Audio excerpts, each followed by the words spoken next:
Yes, reka nongere mbasuhuze ibyacu nakagaruka. Ni ku nguni zose TV Ngendi Brown T.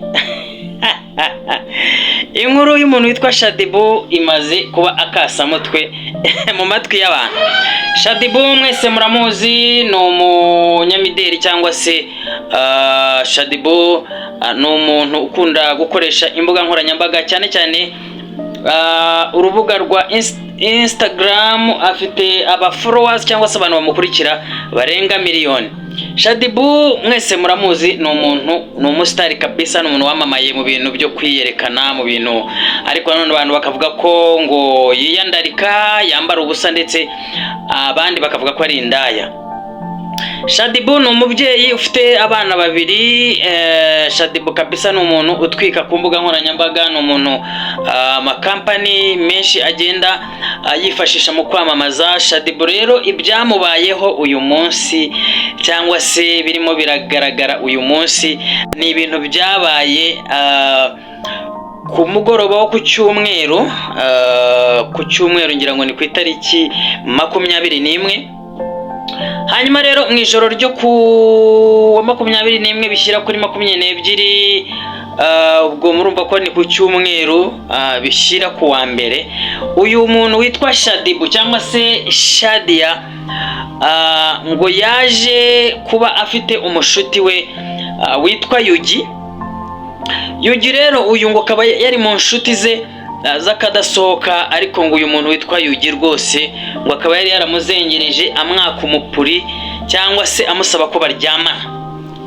Hanyuma rero mu gihe ngo Shaddy-Boo yari yarihaye cyuko atagomba kongera kwiteza imigirigiri cyangwa se abantu b'abasore, insoresore, mu gihe mbese yari yarihayemo agapoze avuga ati ngewe nta muntu ngishaka muri ubu buzima, ndashaka gukorera amafaranga. Hanyuma ngo uyu witwa Yugi, uyu musore rero ngo bari bamaze igihe kinini batavugana, ariko ngo ahora amubwira ati ngewe twapfuye iki, ese waretse tukiyunga, niba ari nicyo twapfuye tukiyunga. So ni ukuvuga ngo rero Shaddy-Boo yaje kwemerera uyu musore kumusura iwe mu rugo. Umusore rero mu kumusura yazanye amacupa y'inzoga. Amacupa y'inzoga rero bavuga ntago tuzi niba yarazanye konyagi, niba yarazanye Bondi 7, niba yaguze izindi nzoga zikaze. Bavuga ngo ni amacupa 2 y'inzoga, ariko ntago tuzi ubwo bwoko bw'inzoga, niba yarazanye inzobya. Uyu muhungu ngo ni Yugi, ngo ni umukaraza. Umuhungu rwose ngo araza, ariko ngo ntago yaje wenyine, yazanye n'undi mugenzi we ngo aje gusura Shaddy-Boo, ndetse ngo kugira ngo baganire ndetse babe bakwiyunga.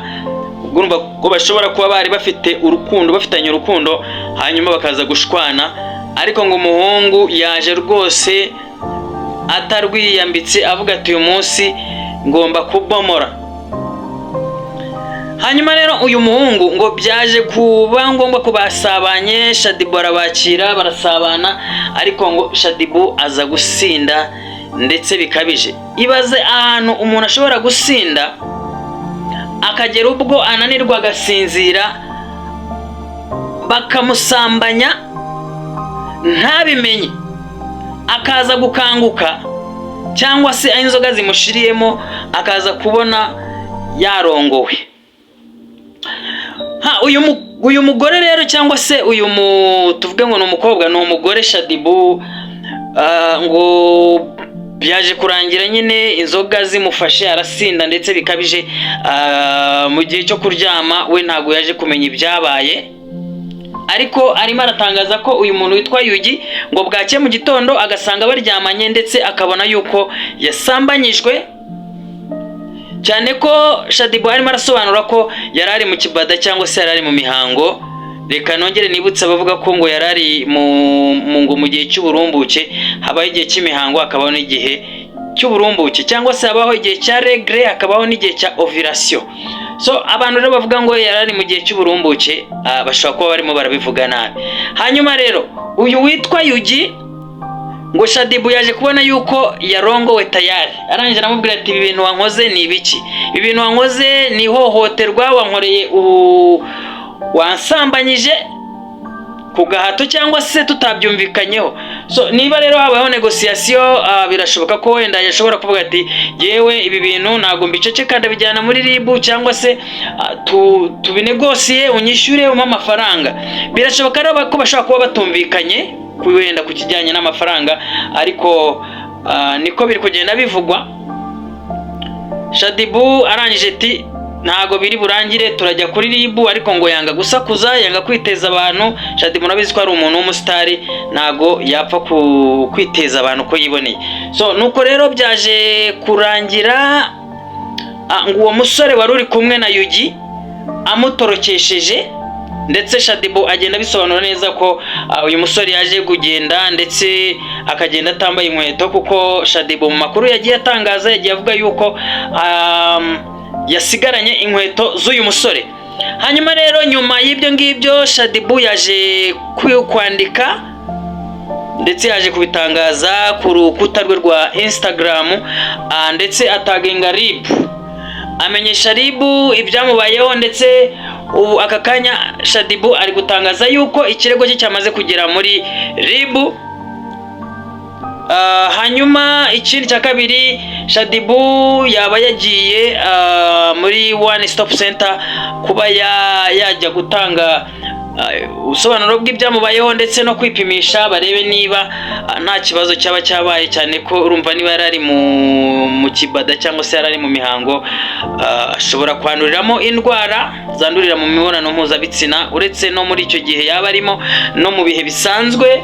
Niba wasambanyijwe ku gahato cyangwa se ugasambanywa utabizi, cyane ko yavugaga ko yari yasindishijwe ndetse yari yananiwe cyane.